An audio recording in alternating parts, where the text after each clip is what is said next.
Hello everyone. तो आप सभी कैसे हैं? सभी को हरे कृष्णा, राधे राधे। जैसा आप सभी को पता है कि यहाँ पर हमारा प्रैक्टिस सेट चल रहा है, तो आज हम लेकर चलेंगे आपके सीडीपी की प्रैक्टिस सेट को। कल आपका जो एसएसटी का प्रैक्टिस सेट हुआ था, उसमें थोड़ा नेटवर्क इशू या थोड़ा नेटवर्क इशू की वजह से ही इधर उधर हो गया था और वो प्रैक्टिस सेट नहीं हो पाया था, तो उसको हम बाद में आपको करा देंगे। तो आज हम चलेंगे क्वेश्चन नंबर 1 से लेकर 15 तक करेंगे। और जो पुराने बच्चे उन्हें पता है प्रैक्टिस सेट कैसे करना है, जो हमारे नए बच्चे उन्हें बता देना चाहते हैं। आप देखिए नंबरिंग क्या करिए 1 2 3 4, ठीक है। उसके बाद आप क्या क्या करिए, यहाँ पर मैं क्वेश्चन बोलती हूँ, क्वेश्चन का उत्तर आप दिया करिए। और मैं उत्तर जब बताती हूँ तो उत्तर सही होता तो सही किया करिए, गलत होता तो गलत किया करिए। लास्ट में आप काउंट किया करिए कि आपने कितना नंबर गेन किया है, ठीक है। और यहाँ पे जो आपका आप सभी कह रहे थे कि इसका जो है मैं प्ले लिस्ट बना दूंगी सारा। चाइल्ड डेवलपमेंट का कम से कम 25 तो हमने बना ही दिया प्ले लिस्ट आपको, और बाकी जो बनाना है उसको हम बना देंगे जो बचा हुआ है। तो चलिए क्वेश्चन नंबर 1 से हम करते हैं। क्वेश्चन नंबर 1 है कि विकास का कौन सा पहलू समाज के कौशल, मूल्य व रवैया के अधिग्रहण व अंतर्व्यक्तिक रिश्ते बनाने से संबंधित है। ऑप्शन ए है संज्ञानात्मक विकास, बी है सामाजिक विकास, सी है आपका संवेगात्मक विकास, डी आपका है शारीरिक विकास। तो उत्तर दीजिएगा क्या होगा आप सभी। क्वेश्चन क्या पूछा है, क्वेश्चन पहले ध्यान से पढ़ा करिए आप सभी, उसके बाद उत्तर दिया करिए, ठीक है। देखिए कह क्या रहा है कि विकास का कौन सा पहलू समाज के कौशल, मूल्य व रवैया के अधिग्रहण व अंतर्वैयक्तिक रिश्ते बनाने से संबंधित है। अंतर्वैयक्तिक रिश्ता पूछा है, तो अंतर्वैयक्तिक रिश्ते में आपका क्या आएगा, सामाजिक विकास आएगा। तो ऑप्शन नंबर बी सही कर लीजिएगा। नेक्स्ट क्वेश्चन पे चलते हैं हम। क्वेश्चन नंबर 2 आपका पूछा गया है कि निम्न में से कौन से कारक बच्चे के संपूर्ण विकास के लिए जिम्मेदार है। बच्चे का जो पूरा विकास होता है उसके लिए इसमें से एक कारक जिम्मेदार है। कौन से कारक है, क्या ये तीनों कारक है या एक है? तो चलिए ऑप्शन देख लेते हैं हम। ऑप्शन 1 है कि आनुवंशिकता, 2 है आपका भौतिक वातावरण, 3 आपका है सामाजिक परिवेश।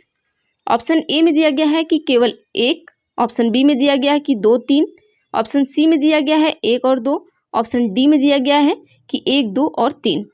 तो यहाँ पर क्या होगा, जो आपके संपूर्ण विकास के लिए, बच्चे के संपूर्ण विकास के लिए जो जरूरी है या जो जिम्मेदार है, कौन कौन हो सकता है। तो चलिए हम देख लेते हैं। देखिए बच्चे के संपूर्ण विकास के लिए आपका आनुवंशिकता भी जरूरी है, आपका भौतिक वातावरण भी जरूरी है, और बच्चे को सामाजिक परिवेश भी जरूरी है, ठीक है। तो यहाँ पर तीनों सही होगा, तो तीनों सही किस में हमारे, ऑप्शन नंबर डी में है। तो ऑप्शन नंबर डी सही कर लीजिएगा। चलते हैं हम नेक्स्ट क्वेश्चन पे। क्वेश्चन नंबर 3 देखिए, क्वेश्चन नंबर 3 क्या कहना चाहता है। कह रहा है कि वह प्रक्रिया जिसमें एक बच्ची अपने माता पिता, समकक्षी व अन्य महत्वपूर्ण व्यक्तियों से अंतःक्रिया करके सामाजिक कौशल, विचार व मूल्य सीखती है, तो डैश क्या कहलाती है।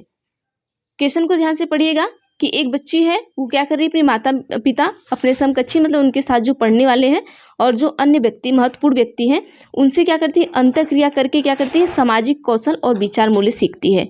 तो क्या कहलाएगा। ऑप्शन 1 है क्या पाठ कहलाएगा, बी है समाजीकरण, सी आपका है अधिसंज्ञान, डी है एकीकरण। तो उत्तर बताइए क्या होगा आप सभी। तो देखिए यहाँ पर जो उत्तर होगा हमारा क्या हो जाएगा। देखिए बच्ची क्या कर रही है, समकक्षी से सीख रही है, माता पिता से, अन्य व्यक्ति से, तो ये एक सोशलाइजेशन होगा आपका, ठीक है। तो ऑप्शन नंबर बी सही कर लीजिएगा। क्या होगा आपका, समाजीकरण होगा। देखिए यहाँ कितने लोगों से सीख रही है, देखिए सामाजिक कौशल, और फिर क्या महत्वपूर्ण व्यक्ति से सीख रही है, और क्या अपने माता पिता से सीख रही है, अपने समकक्षी से सीख रही है, तो ये किस में आएगा, आपके समाजीकरण में आएगा। चलिए अगला क्वेश्चन देखते हैं। क्वेश्चन नंबर 4 को हम देखते हैं। क्वेश्चन नंबर 4 देखिए, इसका जो ऑप्शन है बाद में दिखाएंगे, क्वेश्चन ध्यान में रखिएगा, ठीक है। ऑप्शन इसके बाद दिखाएंगे, ऑप्शन बड़ा होता है तो पूरा स्क्रीन पर नहीं आ पाता है आपका। क्वेश्चन आपका है कि पियाजे के सिद्धांत के अनुसार उस प्रक्रियाओं, सॉरी ये यहाँ पर गलत हो गया है, प्रक्रिया रहेगा, ठीक है, यहाँ बना लीजिएगा, टाइपिंग मिस्टेक है। देखिए पियाजे के सिद्धांतों के अनुसार उस प्रक्रिया को जिसमें बच्चे या तो नए स्कीमा का निर्माण करते हैं या अपने स्कीमा में बदलाव करते हैं, को क्या कहते हैं। देखिए एक होता है आपका स्कीम और एक होता है स्कीमा। तो पूछा क्या आपसे, स्कीमा पूछा गया है, ठीक है। तो पियाजे के सिद्धांत के अनुसार पूछा गया है कि जिसमें बच्चे या तो नए स्कीमा का निर्माण करते हैं या क्या करते हैं, स्कीमा में बदलाव करते हैं, तो उसको हम क्या कहते हैं। तो चलिए हम ऑप्शन दिखाते हैं आपको। तो देखिए जब बच्चे अपने स्कीमा में बदलाव करते हैं या नए स्कीमा का जब निर्माण करते हैं, तो क्या वो निश्चितता होता है या फिर अनुबंधन होता है या संतुलीकरण होता है या आपका अनुकूलन होता है? उत्तर बताना आप सभी को। तो यहाँ पर जो उत्तर होगा आपका ऑप्शन नंबर सी हो जाएगा, संतुलीकरण होता है। ऐसी स्थिति में क्या होता है? संतुलीकरण होता है। बच्चा वहाँ क्या करता है? एडाप्टेशन करता है। ऑप्शन नंबर सी कर लीजिएगा सही। नेक्स्ट पर चलते हैं हम। क्वेश्चन नंबर 5 आपसे पूछा गया है कि जीन पियाजे के अनुसार मूर्त संक्रियात्मक अवस्था में बच्चे तर्कपूर्ण ढंग से सोच पाते हैं पर उन्हें डैश में कठिनाई आती है। ऑप्शन ए है प्रतीकात्मक प्रतिनिधित्व, बी है संरक्षण के कार्य, सी है परिकल्पित निगनात्मक तर्क, डी आपका है क्रमबद्धता के कार्य। तो चलिए यहाँ पर आप सभी उत्तर बताइए क्या होगा।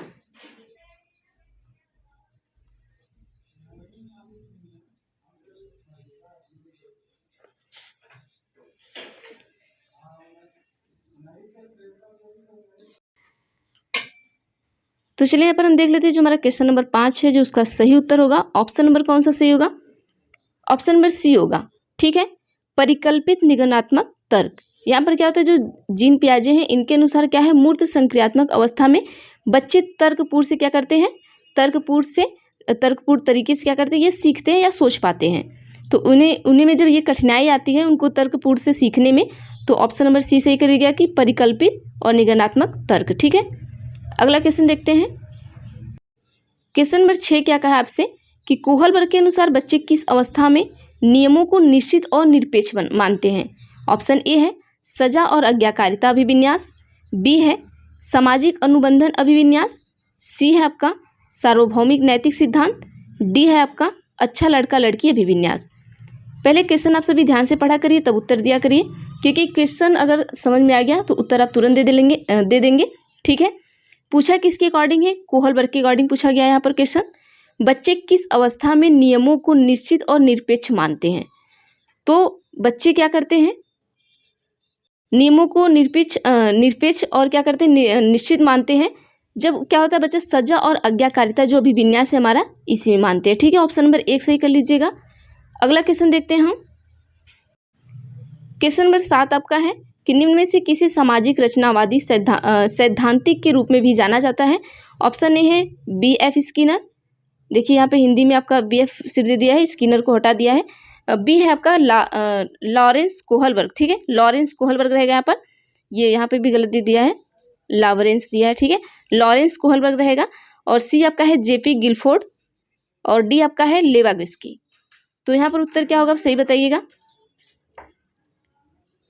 तो चलिए यहाँ पर जो उत्तर होगा ऑप्शन नंबर डी सही कर लीजिएगा। देखिए, जहाँ आपका सामाजिक और सामाजिक सैद्धांतिक सिद्धांत इस तरीके आ जाए, जहाँ आपको सामाजिक दिख जाए वहाँ वैगोस्की को आप टिक कर दीजिएगा। मैं आपको हमेशा बताती हूँ, कहीं भी आपको सामाजिक दिख जाए तो लेवागुस्की को आप टिक कर दीजिएगा। तो ऑप्शन नंबर डी सही हो जाएगा। अगला क्वेश्चन देखते हैं हम। क्वेश्चन नंबर अपना अगला है 8वां क्वेश्चन है कि एक कक्षा में विद्यार्थी समूह में कार्य कर रहे तथा प्रत्यय को समझ रहे शिक्षक यह देखती है कि समूह के सभी सदस्य आगे नहीं बढ़ पा रहे, वह उन्हें इशारे व संकेत देकर उनकी सहायता करती हैं तथा पुनः उन्हें उनके प्रयासों पर छोड़ देती हैं।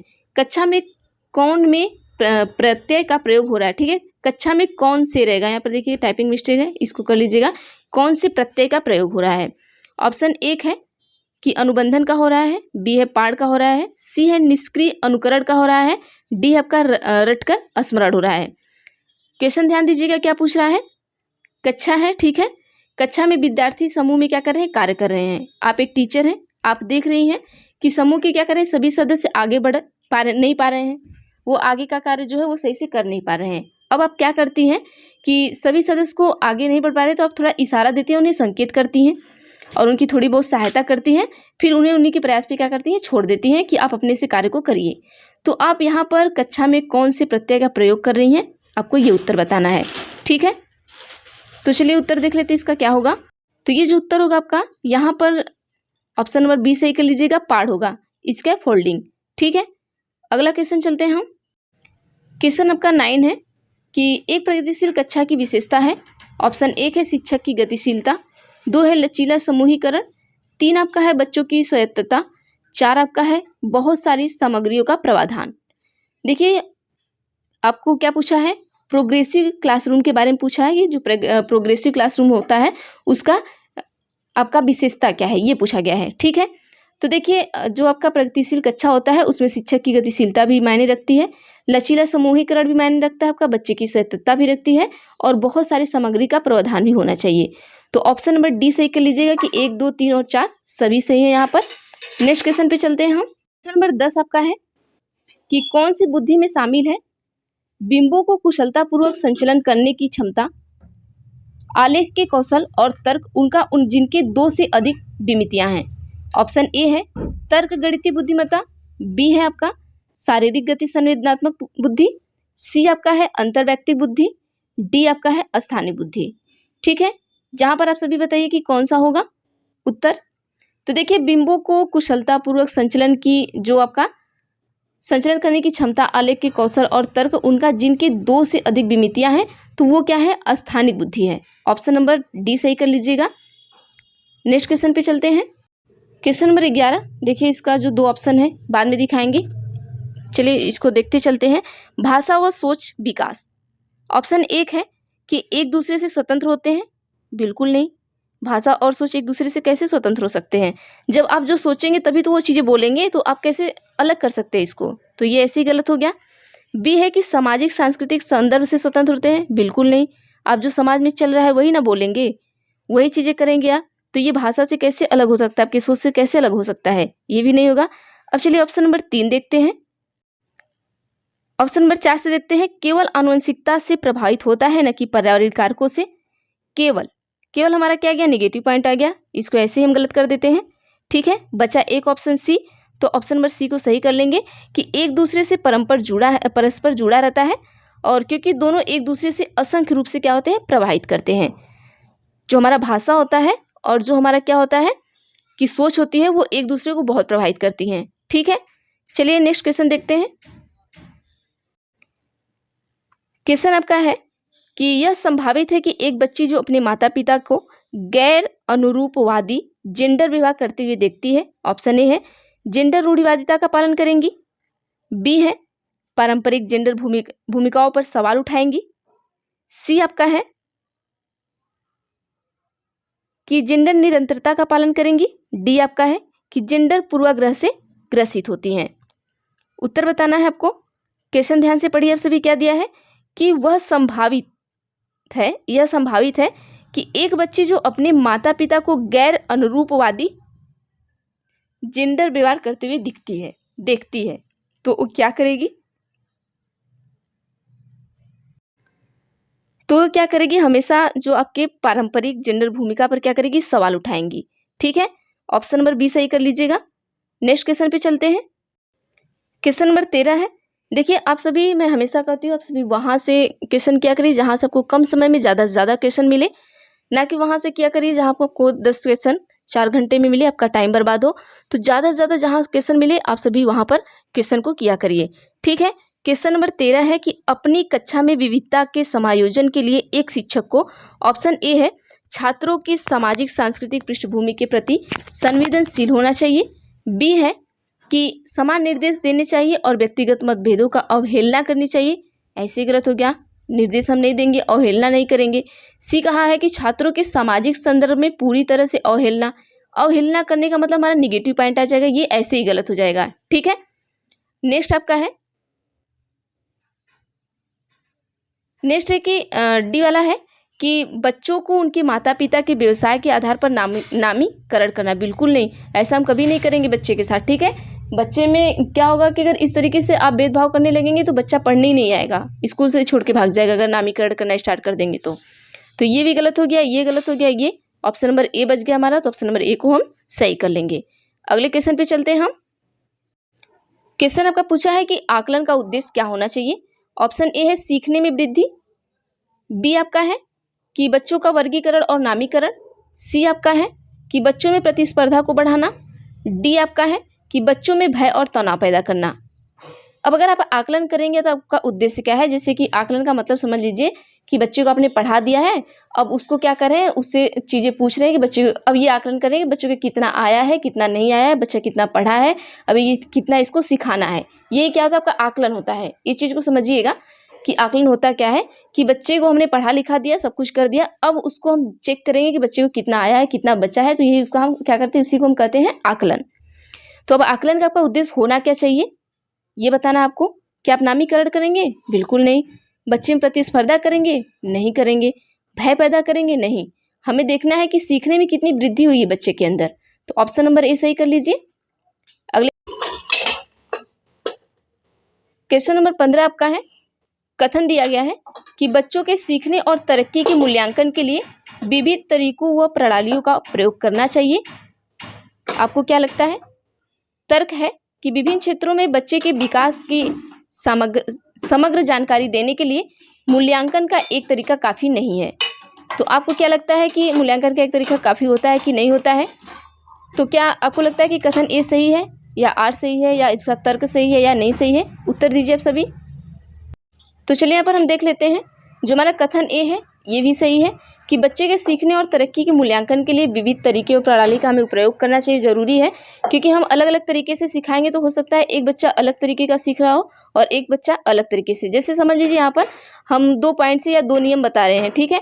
तो हो सकता है कुछ बच्चे ऐसे होते हैं जो हमारे पहले नियम से सीख जाते हैं, कुछ बच्चे ऐसे होते हैं जो दूसरे नियम से सीखते हैं। तो इसीलिए हमें अलग अलग तरीके अपनाने चाहिए। तो ऑप्शन नंबर 1 कथन सही कह रहा है। बी क्या है हमारा कि विभिन्न क्षेत्र में बच्चों के विकास की समग्र जानकारी देने के लिए मूल्यांकन का एक तरीका काफ़ी नहीं है। बिल्कुल सही है, हमें अलग अलग तरीके से मूल्यांकन करना चाहिए, एक ही तरीके से हम सबका मूल्यांकन नहीं करेंगे।